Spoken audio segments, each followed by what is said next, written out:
بھائی بھائی کی مدد کو آ گیا۔ سعودی ولی عہد محمد بن سلمان نے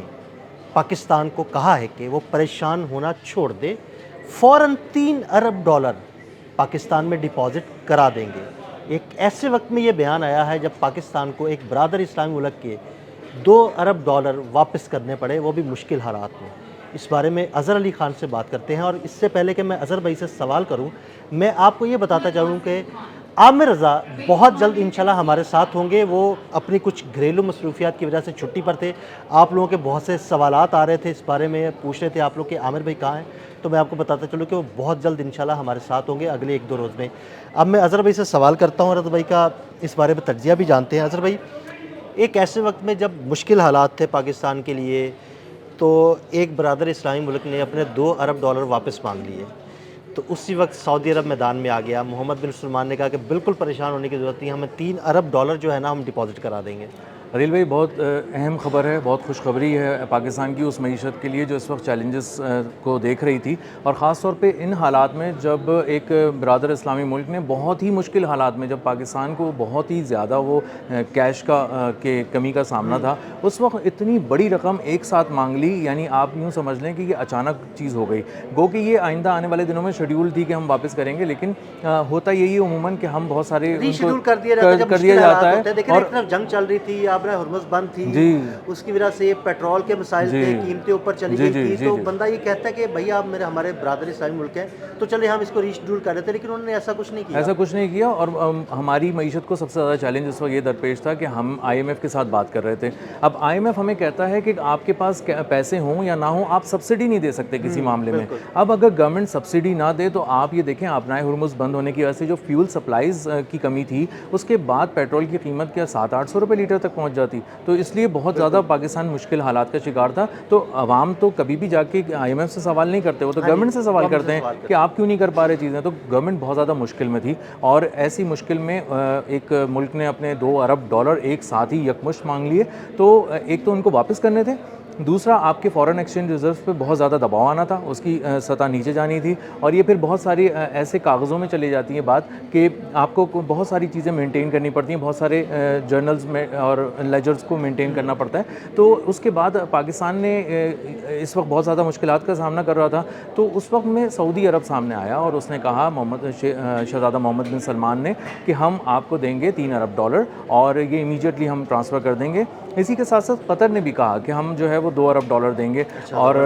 تاکہ آپ کو کوئی کسی طرح کی مشکل نہ ہو۔ اب ہمیں اس کا تھوڑا سا یہ بھی پس منظر دیکھنا ہے کہ یہ $3 ارب جو ہے، ایک مشکل کے باوجود، مشکل تو اپنی جگہ تھی پاکستان کی، لیکن پاکستان کا جو کردار ہے نا وہ بہت ہی شفاف رہا اس سارے معاملے میں، ایران جنگ کے معاملے میں۔ بالکل ایسے ہی پاکستان نے جا کے سعودی عرب کو پروٹیکٹ بھی کیا، بالکل وہی مشورے دیے جو ایک بھائی کو دیے جاتے ہیں، ایسے ہی ہے۔ اور اس کو بہت ہی مخلصانہ مشورہ دیا کہ ابھی آپ کے اوپر بظاہر حملہ ہو رہا ہے، لیکن ذرا صبر کریں۔ پتہ چلا کہ بہت سارے حملے ایسے تھے جو ایران نے نہیں کیے تھے، اسرائیل کی جانب سے ہو رہے تھے، یا اسرائیلی ڈرونز تھے، وہ بالکل ایسے پریٹینڈ کیا گیا تھا جیسے شاید ایران کی جانب سے یہ حملے کیے جا رہے ہیں۔ بالکل ایران کی سرحد کے بالکل قریب سے نا موساد نے ایک اٹیک لانچ کیا، راس تنورہ ان کی آئل فیسلٹی تھی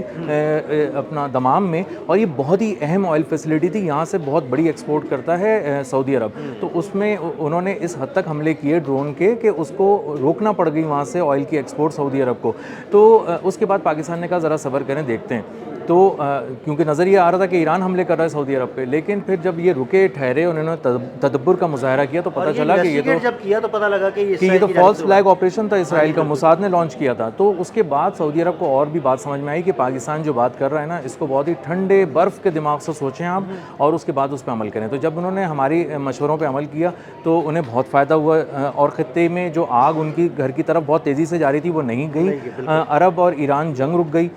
تو اس کے بعد پاکستان نے جو ایک دفاعی معاہدے کے تحت اپنے جو فوجی ہیں وہ بھی تعینات کیے، اپنا نظام بھی سارے ڈیفنس کے وہ بھی تعینات کیے، تو اب ایک ہم نے پروٹیکٹیو شیلڈ کے اندر لے لیا ہے سعودی عرب کو۔ تو سعودی عرب دیکھ رہا ہے کہ ہم طاقتور تو ہیں لیکن ہم مخلص بھی ہیں، اور اسی لیے سعودی عرب اس مشکل وقت میں سامنے آیا ہے۔ پاکستان نے ان سے بات کی اور انہیں اندازہ ہوا کہ یہ بہت ہی ضروری ہے، تو وہ انہوں نے اپنا دل بھی کھول دیا، اور انہوں نے اپنے خزانے کے منہ بھی کھول دیے اور انہوں نے کہا کہ ہم پاکستان کو اس مشکل وقت میں کسی طرح بھی لڑکھڑانے نہیں دیں گے اس کی معیشت کو اور اس کو سپورٹ کریں گے، اور اسی لیے 3 ارب ڈالر کا 3 ارب ڈالرز کے آنے کے بعد پاکستانی معیشت پر کون سے مثبت اثرات ہیں جو مرتب ہوں گے؟ دیکھیں سب سے پہلی بات تو یہ کہ 3 ارب ڈالر آتے ہی نا، جب جیب میں آتے ہیں نا 3 ارب ڈالر، تو آپ کے پاس رکھے ہوئے پیسوں کی تعداد بڑھ جاتی ہے، اس کو کہتے ہیں زر مبادلہ ذخائر۔ تو پاکستان کے جو اسٹیٹ بینک میں رکھے ہوئے زر مبادلہ کے ذخائر ہیں نا، وہ جو 2 ارب ڈالر کم ہو گئے تھے، اب الحمدللہ 3 ارب ڈالر بڑھ 3 گئے، ارب ڈالر آ گئے، یعنی 1 ارب ڈالر اور آ گیا، اور ابھی قطر سے 2 ارب ڈالر جب اور آ جائیں گے تو وہ 5 ارب ڈالر ہو جائیں گے، 5 ارب ڈالر ہو جائیں گے تو وہ اور بڑھ جائے گا۔ تو یہاں سے جب آپ دیکھتے ہیں نا، تو زر مبادلہ ذخائر بڑھنے سے کیا ہوتا ہے کہ آپ کو یہ پتہ چل جاتا ہے کہ آپ کتنے عرصے تک سروائیو یہ ملک کر سکتا ہے اگر اس کی ساری چیزیں بھی روک دی جائیں، پیسے کتنے ہیں اس کی جیب میں، تو ہم 2 3 4 مہینے تک آرام سے سروائیو کر سکیں گے، کیونکہ ہمارے مختلف اور شکل میں بھی پیسے ہمارے پاس رکھے ہوئے ہوتے ہیں۔ تو یہ تو ایک بالکل سیدھا ایک حساب ہو گیا جو ہمارے کاغذوں میں ہوتا ہے۔ اس کے علاوہ جب آپ کے پاس پیسے آ جاتے ہیں نا، تو آپ کو پتہ چلتا ہے جو دیگر سرمایہ کار ہیں نا دنیا کے، وہ آپ پہ نظر رکھے ہوئے ہوتے ہیں اور وہ دیکھتے ہیں کہ یار ان کی معیشت جو ہے نا وہ ڈول نہیں رہی، یہاں سرمایہ کاری کی جا سکتی ہے۔ تو پاکستان ان کے پاس پیسے موجود ہیں جی، تو پاکستان جو SIFC کے تحت بہت سی سرمایہ کاری کروا رہا تھا نا، اسپیشل انیشیٹو فیسیلیٹیشن کاؤنسل کے ذریعے، تو وہاں وہ اس میں جو بار بار کہتا تھا کہ آئیں ہمارے پاس سرمایہ کاری کریں، پاکستان محفوظ ملک ہے، تو اب وہ دیکھیں گے کہ کیا ان کی جیب میں پیسے ہیں اپنے، تو وہ کہیں گے ہاں ہیں، ان کے زر مبادلہ ذخائر دوبارہ سے مستحکم ہو گئے ہیں، تو اس کے بعد پاکستان میں سرمایہ کاری آ سکے گی۔ تیسری اور اہم بات یہ کہ پاکستان بہت سے ایسے فیصلے لے سکے گا جو وہ پیٹرول کے حوالے سے لیتا ہے، عام آدمی کی زندگی کے حوالے سے لیتا ہے، جو وہ ساری چیز پہلے چونکہ جیب میں پیسے نہیں تھے تو عوام پہ بوجھ بہت زیادہ جا رہا تھا، تو اب یہ گورنمنٹ تھوڑا بہت بوجھ اپنے اوپر اٹھا سکتی ہے، بانٹ سکتی ہے، جی، دکھ درد بانٹا جا سکتا ہے عوام کے ساتھ، اور ان کو کسی درجے میں سستا فیول اور اس طرح کی چیز دی جا سکتی ہے۔ کچھ پرائز بھی ہم آئندہ آنے والے دنوں میں ہو سکتا ہے کم ہوتی دیکھ رہے ہوں پیٹرول کی اور ڈیزل کی، تو اس سے ظاہر ہے ہر گھر کو ریلیف ملے گا، ہر شہری کو ریلیف ملے گا۔ اچھا اظہر بھائی، یہ 3 ارب ڈالر تو چلے پیسوں کی بات ہوگی، لیکن اس 3 ارب ڈالرز کو پاکستان اور سعودی عرب کے تعلقات کی شکل میں کیسے دیکھ رہے ہیں آپ؟ عدیل بھائی، یہ جو ہم اس پوری جب جنگ کو دیکھتے ہیں نا، تو ہم یہ دیکھتے ہیں کہ پاکستان اور سعودی عرب جو پہلے ہی ایک برادر ملک تھے، اسلامی ملک تھے، بہت قریب آ گئے ہیں ایک دوسرے کے، کیونکہ پاکستان نے ایک ایسے ملک پر جا کر ان سے ملاقاتیں کی، وار زون میں اڑ کر آپ جا رہے ہیں، ان کے پاس بیٹھ رہے ہیں، ان کو سمجھا رہے ہیں، اور اس کے بعد یہی تدبر اور یہی حکمت عملی ایسی تھی جس کی وجہ سے جنگ کے بادل وہاں سے چھٹ گئے سعودی عرب سے، اور سعودی عرب جو بہت زیادہ لائم لائٹ میں آ گیا تھا جنگ کی اور نشانہ بنتا جا رہا تھا، وہ تدبر اور حکمت عملی کی وجہ سے جو پاکستان نے ان کو بتائی، اس کی وجہ سے باہر نکلتا ہوا اب دکھائی دے رہا ہے، اور اسی لیے بہت سارے نشانے اب وہاں پر نہیں لگ رہے جو ہم پچھلے کچھ دنوں میں دیکھ رہے تھے۔ تو آپ جب کسی کو بچا لیتے ہیں نا مشکل وقت میں، جو آپ ہاتھ تھامتے ہیں کسی کا، تو وہ کوئی نہیں بھولتا، اور وقت پہ کون کھڑا رہا، کون چھوڑ کر چلا گیا، وہ آنکھ کبھی نہیں بھولتی انسان کی۔ تو ریاستیں بھی اسی طرح کرتی ہیں، وہ دیکھتی ہیں کہ جیسے آپ نے دیکھا نا ایران کے کیس میں کہ مودی جب تک اس کو فائدہ تھا، وہ جا کے ایران میں سرمایہ کاری کے نام پہ وہاں اپنے ایسٹس لگاتا جا رہا تھا، انٹیلیجنس کی بھی ویسے بھی، اور اس نے پوری بحریہ تباہ کرنے میں بہت اہم کردار ادا کیا US کے ساتھ مل کے۔ اتنا بے وقوف اور اتنا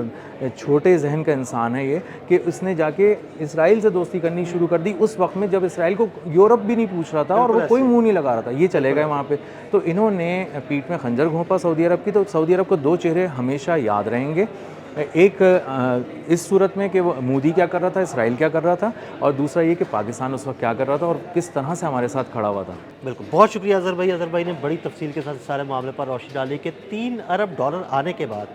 پاکستانی معیشت سنبھل جائے گی۔ عدیل احمد اور اظہر علی خان کو فالو کرتے رہیں۔ اب تک کے لیے اجازت دیجیے گا، اللہ حافظ۔